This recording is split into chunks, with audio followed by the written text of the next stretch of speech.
Poor Wilbur.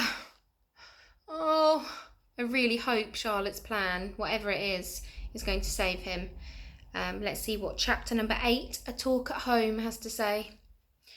On Sunday morning, Mr. and Mrs. Arable and Fern were sitting at breakfast in the kitchen.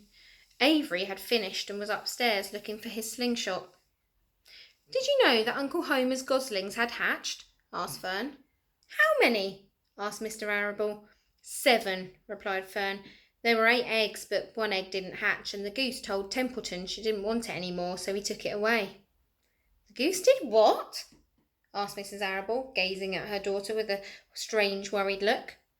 "Told Templeton she didn't want the egg any more," repeated Fern.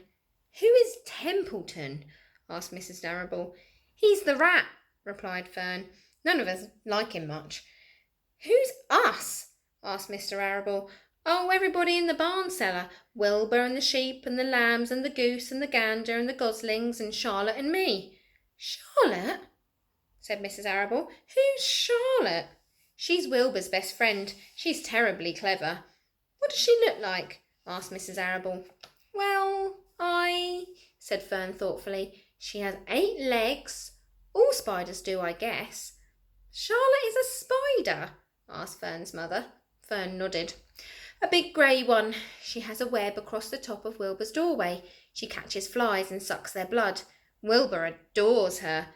"Does he really?" said Mrs. Arable rather vaguely. She was staring at Fern with a worried expression on her face.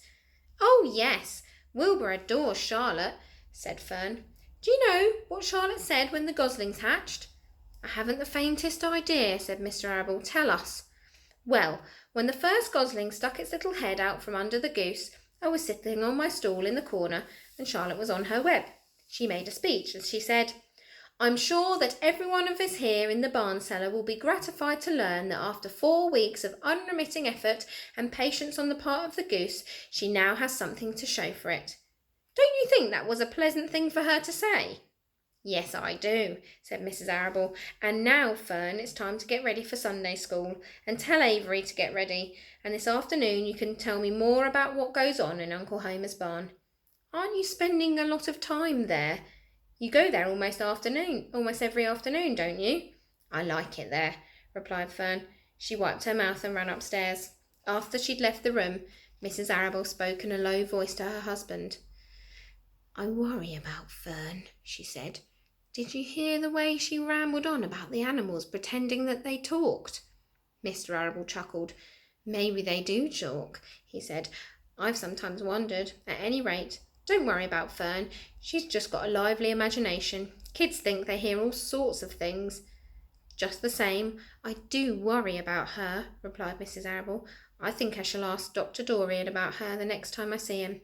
He loves Fern almost as much as we do, and I want him to know how strangely she's acting about that pig and everything. I don't think it's normal. You know perfectly well animals don't talk." Mr. Arable grinned.